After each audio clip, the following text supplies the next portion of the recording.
So these are the people who managed to wake up from last night, right? Right, so it's the second day, and we have a very special guest on screen. He's really big. Hi, Jimmy. Hey, how's it going? Yeah. I'm actually just here to, let everyone know that this is not a pre-recorded session. Yeah, it's definitely not pre-recorded. Yeah, definitely not. Yeah, so that really sounds suspicious anyway. But yeah, we actually reached out to you when we were when we were preparing for this kind of conference this year, because the theme of the conference is actually how Bitcoin fixes things. And yeah, you mentioned that you can't make it due to your personal reason, but then. Yeah, I thought, since I've just finished reading Fiat Ruins Everything, which is a very tremendous book, it changed my views on a lot of things. Yeah, that one. You always have it ready. I do. So, yeah, I think it would still be a great opportunity to have you on the stage and talks about, not just how Fiat ruins everything, but more importantly, how Bitcoin can help fixes everything. Right, so I'll leave the stage to you. Thank you. Okay, well, thank you so much, and everyone that is there. I wish I could see you and get a good sense of how hungover you are, I guess. I've been told that you had a really big party and that, it's the first session in the morning. It's evening where I am, but, you guys are obviously in a place where partying is really fun and reasonably inexpensive. So I imagine you did a lot of that last night. So if you're not here, or if you get here late, I'm not gonna fault you too much. Hopefully this isn't boring or like it puts you to sleep or something like that. Like, just go get yourself like a coffee or something. I'm sure they have some at this conference, like they do at all conferences, because this is exactly what happens on the second day when you have lots of partying the night before. So anyway, my talk here is called Fiat Ruins Everything, and yeah, I mean it is talking about how Bitcoin fixes things, but really, if you want to know why Bitcoin fixes things, you need to understand why Fiat ruins everything first. And really, the gist of what I'm going to tell you is that it's not Bitcoin that is so amazing, although it is. It's great, and there's lots of great things about it. But the removal of fiat money is what causes things to get better, right? It's not so much that Bitcoin is this amazing thing, although it is. It's that fiat is just so bad that if you remove fiat, you get a lot of good things through Bitcoin. It's just removal of bad incentives, bad things, bad people, bad positions, bad all kinds of things. And that's what I'm going to be talking about in this talk. Fiat ruins everything. So with that in mind, let's get started. So we're going to talk about fiat and one of the obvious things that happens under a fiat monetary system is that you get a lot of cronyism, right? What's cronyism? It's when you hire like your aunt or your nephew or something like that, and you give them certain favors. The people that are friends with the people in power, those are the people that get the benefits, and that happens a lot in any government, but under a fiat money system, it tends to happen a lot more often because you can just steal so much more through inflation. There's also corruption, and this happens quite a bit. Oftentimes, it's in the name of doing something good, right? We're going to cure homelessness in this part of the city or something like that.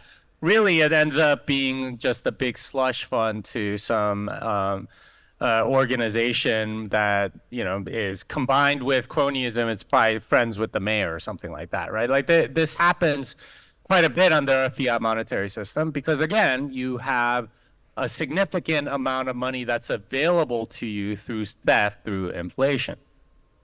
And of course, there are Cantillon effects, and this isn't quite as bad as the first two. But certainly, industries like real estate and certain stocks and things like that, they get the benefits of the newly printed money, and those things go up way faster. So, for example, in the United States, you have way more real estate brokers than would be normal in any other context, and I'm sure that's true in Thailand as well. Yeah. You have a lot more real estate brokers, largely because you have a lot of money available, and that money needs to go somewhere, and it tends to go towards things that hold value well, and real estate tends to be one of those things. Similar things with financialization and so on. But these are three of the effects, sort of like first order, second order effects of fiat money. And what I want you to notice is that a lot of this has to do with politics, right? Politics. That is to say, it's not based on merit. It's based on your ability to get favor with the right people, getting good with the right people, your ability to play this zero-sum status game where you can go up and down, climb up this ladder of influence. And the more influence you have, the better off you'll be. This is ultimately why you have a lot of politicians that make a tremendous amount of money. Nancy Pelosi, for example, has never held a non-public sector job. She's been in Congress or some public position since the 60s, right? She was around, when like Kennedy was assassinated, for example. Yet somehow she's worth like $200 million on a public servant salary. How does that happen? Well, politics. She's very good at politics, not really good at anything else, really. But that's what has caused her to gain all of that money and influence that she's had. And ultimately, all of this comes down to incentives. It comes down to this ability, the system that we have under fiat money is that it distorts what people go after. And that's ultimately what causes things to get ruined, because people are incentivized to ruin things rather than to build things. So to give you a few examples of the incentives that get changed, you get a significant distortion of prices. I mentioned real estate earlier, but that's a really good example. It used to be that a home would cost somewhere around 3 to 4 times the annual salary of a person. Currently, it's like at 7, 8, 9, 10 in some places, where you have to work 10 years straight without providing anything for yourself in order to afford a home. Now, why is that? It's because there's so much money coming into the economy through inflation that people want to hold it in something that will preserve value, and homes being relatively durable mean that people will keep it in that, and also relatively scarce. So you get a distortion of prices in stuff like real estate, where it'll be much higher in cost than it used to be, or in a normal non-fiat economy. And you can see this in a lot of other places as well. You can look at stock multiples, for example. If you look at the price to earnings ratio on a lot of stocks, they're way higher than they were, say, under the gold standard. It was normal for a price to earnings ratio to be somewhere below 10, right? Single digits was very normal. Currently, with a lot of stocks, like if you look at something like NVIDIA, the multiples are way, way higher than that. And that it causes a distortion of prices, number one. Number two, you get decreased quality for subsidized products, and you get a lot of subsidized products in a fiat economy. You can think of stuff like even homes as a subsidized product because of the mortgages that are given to it. But there's a lot of other things, right? Like you have food stamps in the United States, so you get decreased quality of food. You get college education that's subsidized through student loans, so that gets decreased quality as well, and so on. You get a lot of decreased quality because essentially there's a subsidization, and the companies that provide these things don't have to work nearly as hard, and there's less competition and so on.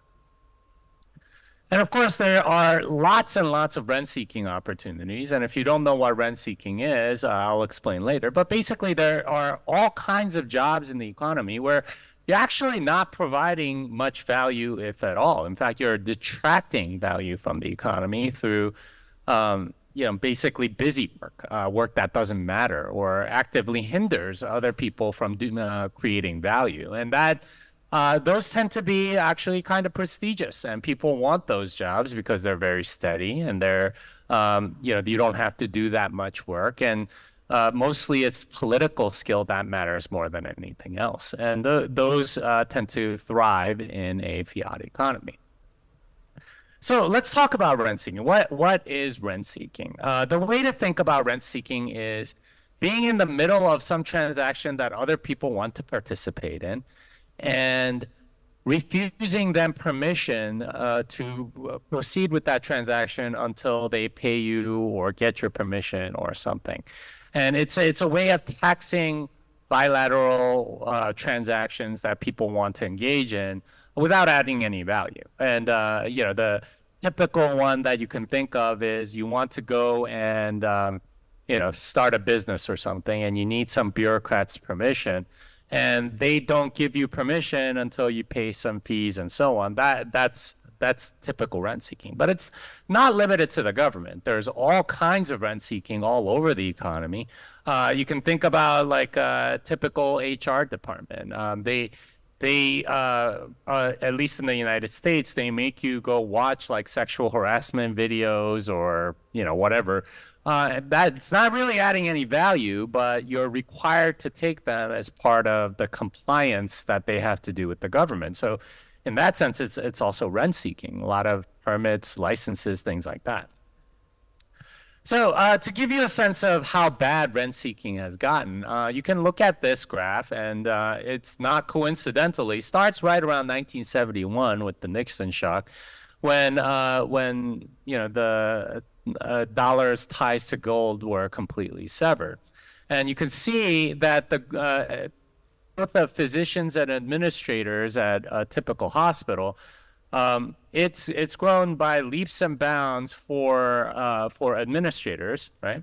Whereas for physicians, it's actually gone up very, very small, a small amount. In other words, these are all people that are pushing paper around. They're not healing people. They're not administering drugs. They're not even cleaning the hallways as a janitor or something.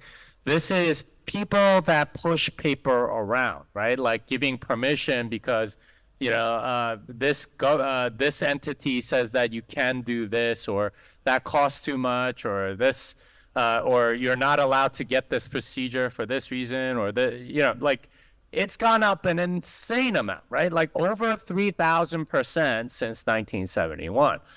And this isn't the only one. This is just like one of many different graphs that you can see that are very, very similar. You can look, for example, at the growth of educators versus administrators in any college, and you would see a very similar thing, where the actual professors and people that teach would be growing like the physicians in this graph, and the administrators would be similar in how they grow. You get a lot of people that aren't really adding anything that sort of gets added to the bloat. It's people that aren't contributing value that sort of suck value from the rest of us that actually are.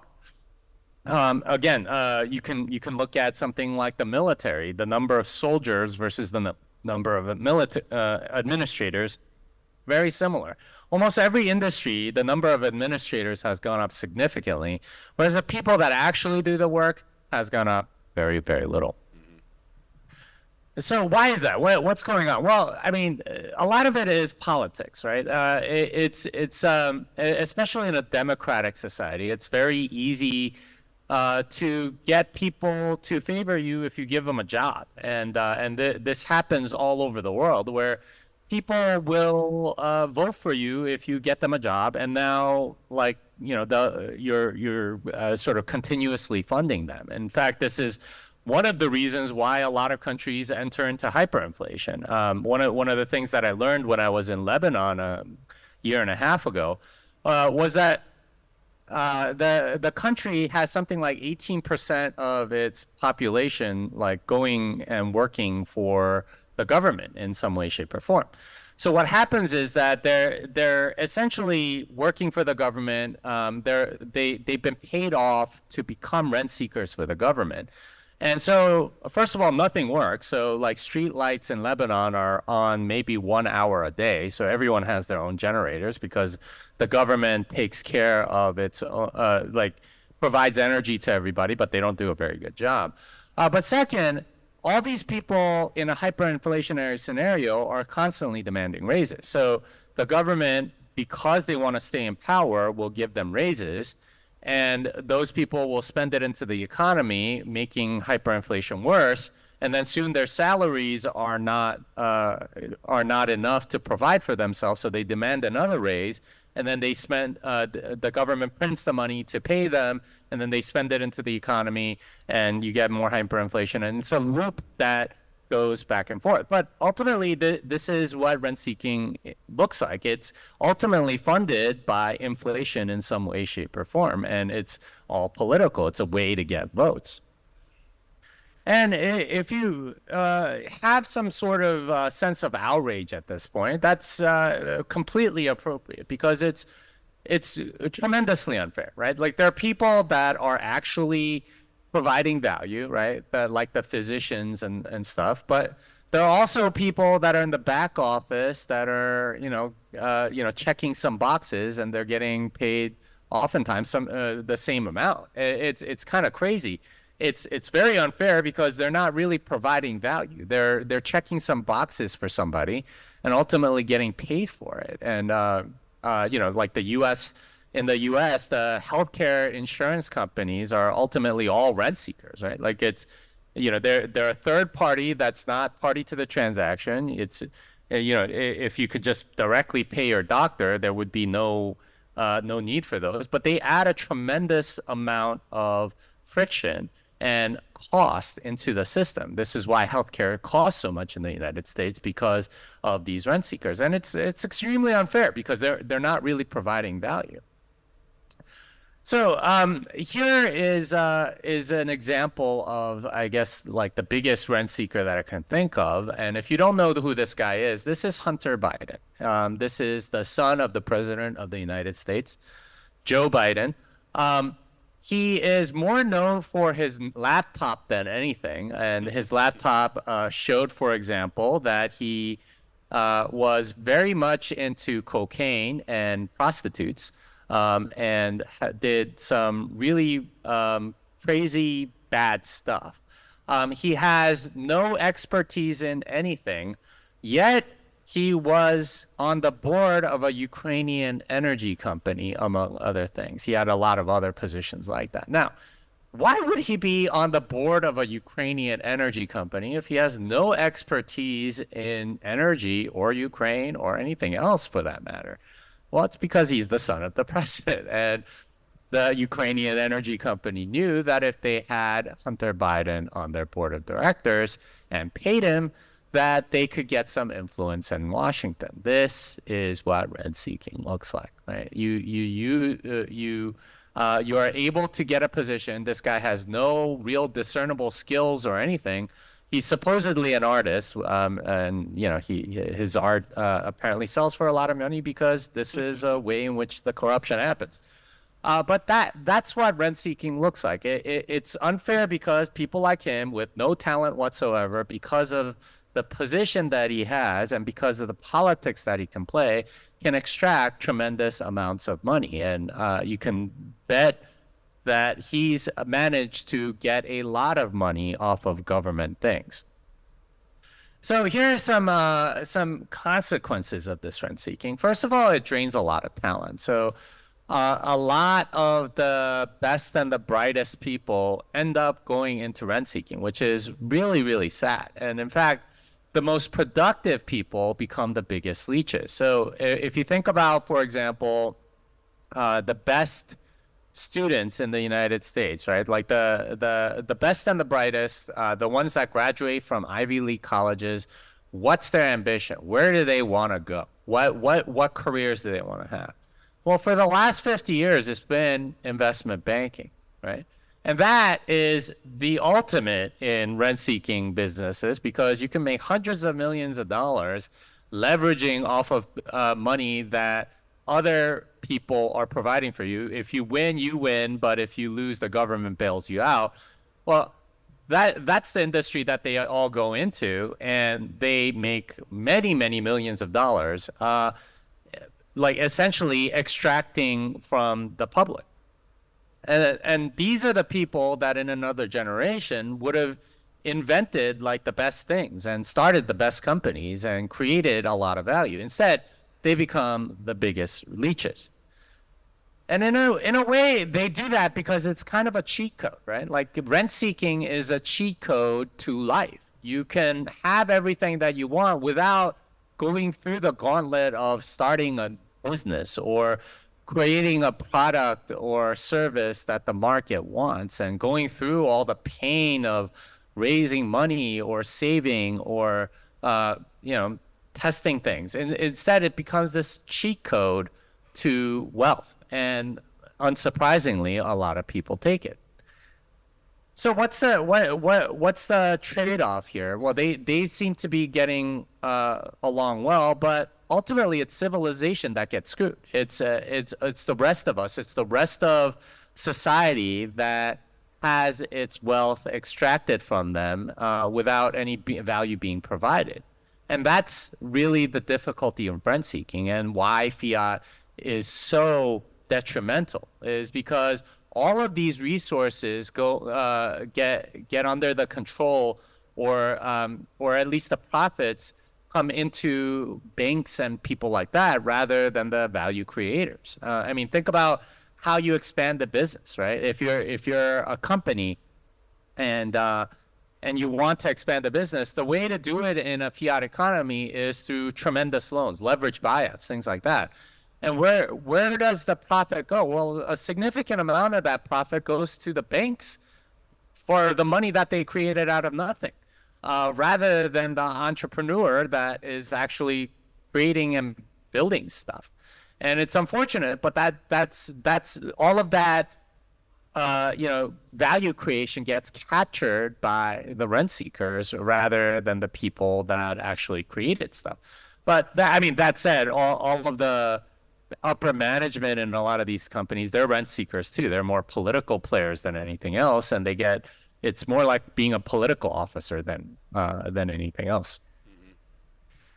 And this has the effect of ruining merit, right? And that's really bad, because the people that do good work should get rewarded, and instead you get people that are really good at playing political games that get rewarded. And you see this all over the economy, where a worse thing wins just because they have political connections and access to lots of money through loans than through whether something is good or not. And you see, and this is the mentality that honestly a lot of altcoiners have, is, okay, if we just put a tremendous amount of marketing into it or something like that, then we'll win, rather than, okay, what's the actual better thing?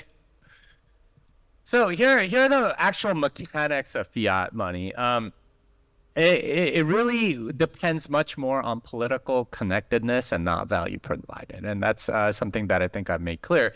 It's whether you are able to convince the people in power to give you favor, which is this idea of politics, rather than other people in the market finding your product valuable. And that's a tremendous disincentive to go and make good goods and services, because if you are good at doing that, then you're going to be discouraged because your political connections are holding you back. And if you're good at political connectedness, then you're not going to develop any of the other things to provide value and so on, because the political connectedness is way more important. There's also a tremendous amount of gatekeeping that ends up happening, where all the rent seekers want to keep you out of these positions of doing things that you want to do, because they're serving the interests of the people that are already in power. So if you're a big company, you're going to ask for regulation that keeps out potential competitors.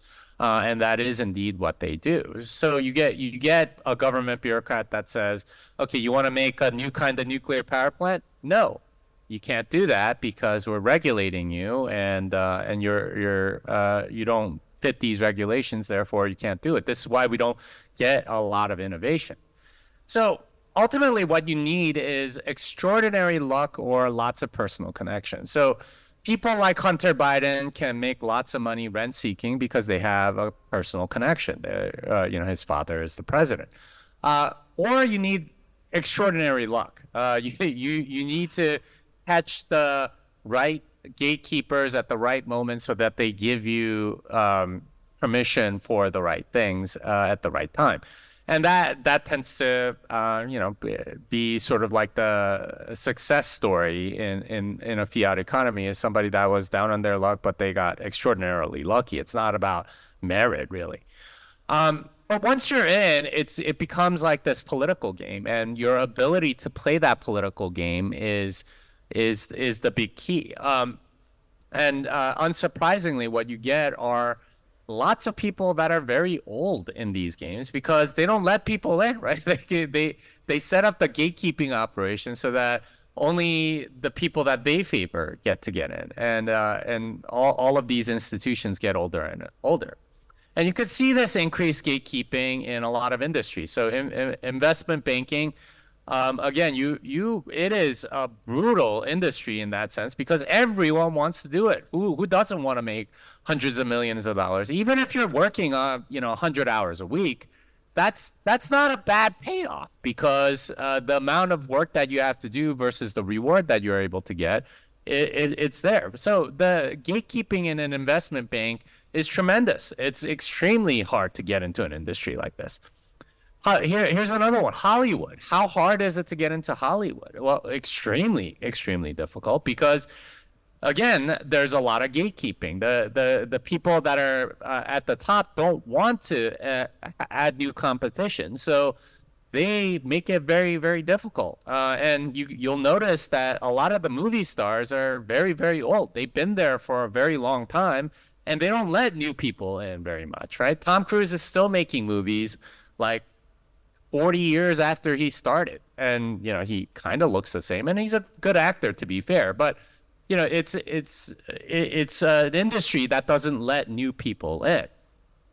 Similarly, modern art tends to be very similar in the sense that there's sort of a class of people that determine whether or not you're going to be famous or not, right? These are the gatekeepers, the art critics, the museum curators, and they tend to basically cancel anyone that they don't like, cancel anyone that they don't have the same politics with, and so on. So you get a very exclusive set of people that are considered really good. Even unions, to a large degree, tend to favor the people that are already there rather than the new people that are coming in. And you can see this in any kind of union, including all the way up to like the professional sports, where they have like rookie salary caps on almost all the new players, but the veterans get all of the benefits and so on. And even politics itself, you can see that the age of the politicians tends to trend older and older because there's more gatekeeping. The people that are there don't want to leave. Why? Because it's so profitable. Dianne Feinstein was being wheeled in her wheelchair onto the Senate floor when she had complete dementia, didn't know what was going on or anything. They just said, please just say yes when they call your name. Why? Well, she made, again, she was like Nancy Pelosi. She made $200 million being a public servant all her life because, of the corruption that she was able to partake in.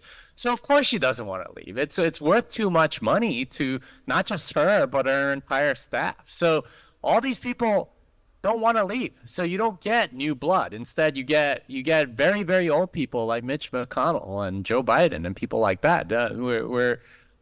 We trend older because the people in power don't want new people to come in, and that's unfortunate because you don't get new ideas because a lot of the energy and improvement comes from people that haven't been in the industry for a long time. And unfortunately, new ideas basically get squashed because everything is older and they just want to keep things the same. So to give you an idea of how Fiat has ruined things, I want to show you this this photo. This is of La Pietà, which I consider one of the greatest pieces of art that has ever been. It was created by Michelangelo when he was just 24 years old. And you can see that it is the expression on Mary's face, the way that Jesus is slumped in her lap and everything. It's just beautiful and just amazing. And at the time, this was just it shocked the art world because they were like, I can't believe you can make something this beautiful and realistic. Now, there's one thing about this piece of art that is striking to me, and it's the fact that it is the only piece of art that Michelangelo ever signed, and you can see his signature here. You can see Michelangelo is on Mary's sash, and the interesting thing is this wasn't on the sculpture initially. It wasn't there at all. It was blank. But Michelangelo was hanging out at where the statue was being presented, and he overheard some people saying, I wonder if this master made this sculpture. And they named everybody but him. And he was pretty angry. So that night he went to the sculpture and carved his name in it. Now, the reason why this is the only sculpture that he signed was because he ended up regretting putting his name on. And the reason why he regretted it was because he wanted the work to show for itself, or to speak for itself. He didn't want people to say, oh, that's a Michelangelo, therefore I should give it more respect. He wanted people to see the sculpture and say, wow, that is good. And who cares who made it? It's just beautiful in itself. He was focused on the merit. And therefore, the rest of his life, he didn't sign a single thing that he painted or sculpted. And that's a credit to him because this was his dedication to the value of merit. Now compare that to this, and if you don't know who painted this, well, it's pretty obvious because there's a signature on the mid-right. You can see that it was painted by Picasso. Now, I think this looks ugly. I think this looks horrible. And the only reason this painting is worth anything is because of his signature. No one would hang this in their room unless they could tell people that it was made by Picasso, right? This is the difference between proof of work and proof of stake. What fiat money does is it brings the world more into a proof of stake system, right? Like the only reason this is worth anything is because of the signature. People are not paying for the art. They're paying for the signature, paying for the legitimacy of the artist rather than the work itself. Whereas if you're buying anything that is by Michelangelo or anything that looks beautiful like that, it's not necessarily for the signature. And in fact, you can go to Rome and go to all of these churches, and almost all of them have no signature. They have beautiful sculptures that are similar to La Pietà. Obviously, a lot of these artists learn from Michelangelo, and none of them have a signature on it. Why? Because they want to make sure that you see the work for itself and not the signature. And that's a big difference between fiat and non-fiat. Fiat is all about merit, not merit, but politics, about like where you are status-wise and so on. It's possible that in the next 100 years that Picasso reduces in popularity and, it no longer becomes very valuable. But something like La Pieta will always be valuable, right? Like, and this has happened to people where your art is no longer good because you got canceled. And that happens in Fiat because it's all about your political positioning rather than the merit of the thing itself. What I'm saying is the merit of the thing itself will last rather than Fiat things, which are politically positioned and based on status games. Those things probably don't last. And that's the point, is that Fiat ruins everything because it injects politics into everything. And it's not a surprise that politics gets injected because there's so much at stake. You get access to the money printer if you play the political game the right way. And that's a tremendous disincentive to creating value, to merit, to making things good. And here's how merit gets ruined. You, first of all, have a lot of rent seekers who are not seeking merit at all, but you also get a significant zombification of the economy. And this is a terrible fate for any company, but you're basically the Walking Dead, right? You're a zombie company. You're not really producing anything. And you get subsidized because you've always been you've been subsidized for a while because the people in power, you have the favor of the people in power. This is why I say that C-suite executives in most major companies are political players, because their job isn't to satisfy the customer necessarily. It's to get in good with the government. It's to get in good with the people that had the money printer so that they can get contracts and continue to live even if they make substandard products. I mean, you can think about a company like Boeing, which used to make amazing planes, but as long as they get contracts for planes from the government or regulations to keep out competitors, they can make substandard planes and get away with it and charge more money for it. Then that zombification, the Walking Dead of America, and around the world, that makes for civilization that is ultimately getting destroyed little by little. And you get stagnation. You get sort of static everything, because ultimately the people in power are the people that have the things now. They don't want new entrants. They don't want new things to come in. So you get stagnation all over the economy. And that ultimately leads to a regression of civilization. You actively go backwards, particularly with wars of destruction. We've seen a lot in the past 50 years, Iraq, Afghanistan, Vietnam, and many others. But right now we're engaged. There are two major wars going on right now in the Ukraine in Ukraine and in Gaza, and there's talk of even more happening, perhaps even in the region that you guys are in now.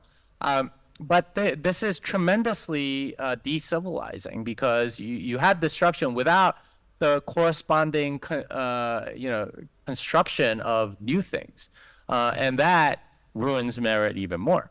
So to give you an idea of examples, this is the Concorde, and this was a plane that was developed in the 70s and flew right up until 2003. This was a supersonic aircraft that was able to go faster than the speed of sound. So it would get you from New York to London in about 3.5 hours. But they stopped.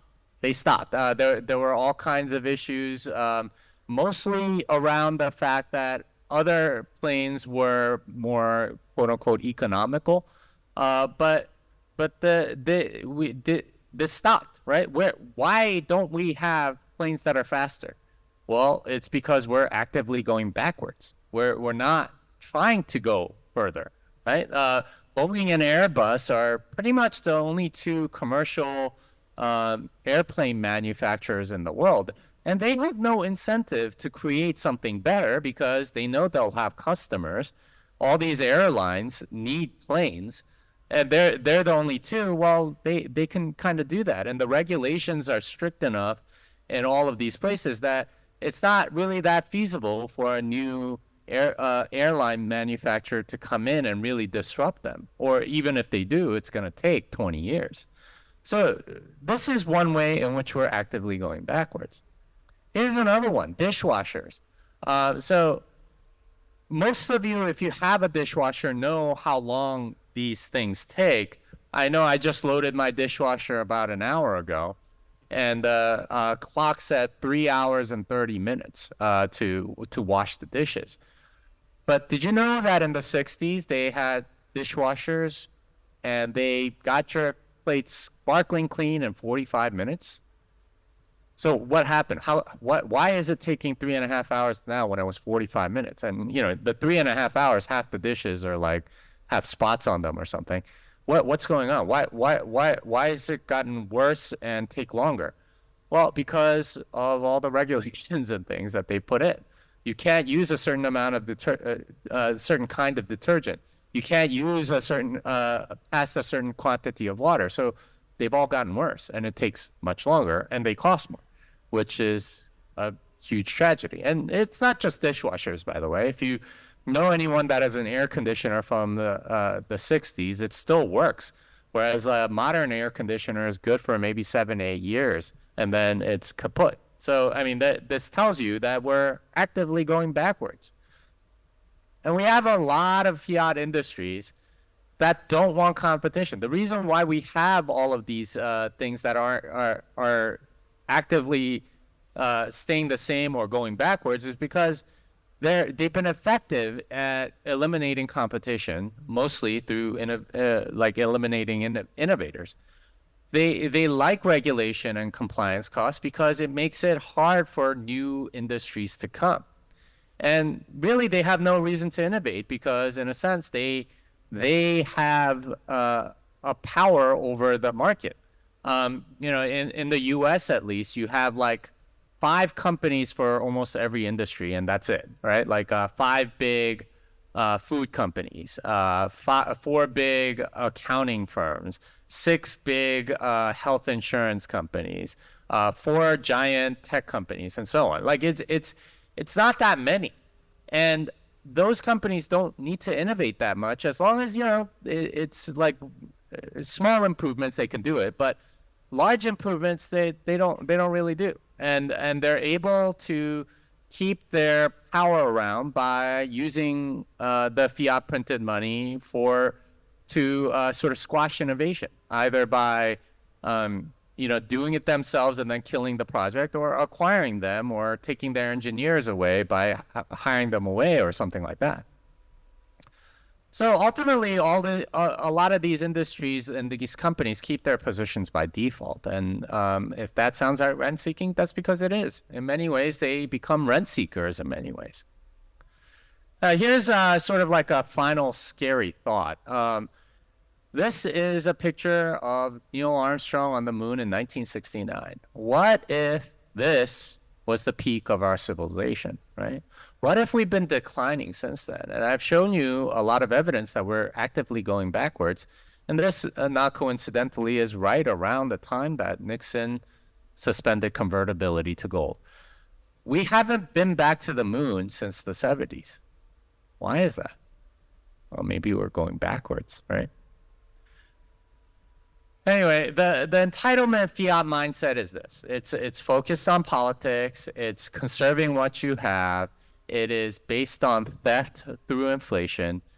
But here's the good news. Bitcoin fixes this. And just so we're clear, all coins don't fix anything, right? All coins do not fix anything. They don't have decentral. In fact, it's Fiat 2.0. And they have more rent seekers than even fiat money on a per capita basis, because pretty much everyone in it is a rent seeker. But here's the Bitcoin sound money mindset that I've seen in a lot of Bitcoiners that I think comes through in the community, and that you I think in the audience feel as well when you're in a conference like this. which is, first of all, there's a focus on providing value. It's not about extracting value from other people. It is about providing value, right? It's making a useful good or service. There's also this sense of wanting to progress, right? Like you don't want things to stay the same, or you're not so concerned with keeping what you have, but it is creating new things, innovating. There's also this idea of merit, that the best things deserve a good position. And we become much more astute market participants that are looking for good things and quality rather than whatever the cheapest thing, subsidized thing might be. And finally, there's a renewed respect for truth, because in a sense, what happens in a fiat economy is that you're fed a bunch of lies and you're forced to believe them so that you can progress politically. Instead, because the politics is removed, people seek the truth. And this is certainly true of a lot of the Bitcoiners that I've met. I'm sure it's true of the people that are there with you. But I've seen this in my life where, a person will get into Bitcoin and then they'll start investigating other things. Is this vaccine going to be good for me? Is eating all these seed oils and processed foods going to be good for me? Just questioning different things and seeking truth from first principles rather than making politics the end and ultimately not like adopting those values. You value truth instead. So I want to tell you all that you are the intransigent minority. And what that means is that you are the people that they can't corrupt. Why? Because you have a different store of value than the rest of them do. They rely on sort of fitting in and political posturing and getting in on rent-seeking positions and so on. Instead, you are the intransigent minority because you value truth. You value merit. You value providing value. And that ultimately is what Bitcoin fixes about fiat. And that is how we will win. Thank you. Thank you.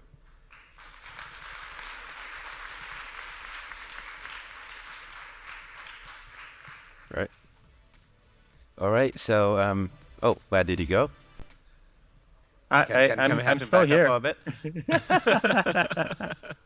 Right. So that was a really great start of the day, and I really appreciate you coming onto our conference here today. We have outside all the shops there are all merit based. You see, people are providing values, right? People are providing values for your Satoshis, hard-earned Satoshis. So go out, shop, eat, drink, do everything. And thank you, Jimmy, for being here today. Yeah, I'll try to get you here in person next time if it's possible. And don't forget the book. It's gonna change. If you think the Bitcoin Standard was brutal, on its chapter about art, try reading this one, right? So Fiat ruins everything. Thank you, Jimmy. Thank you.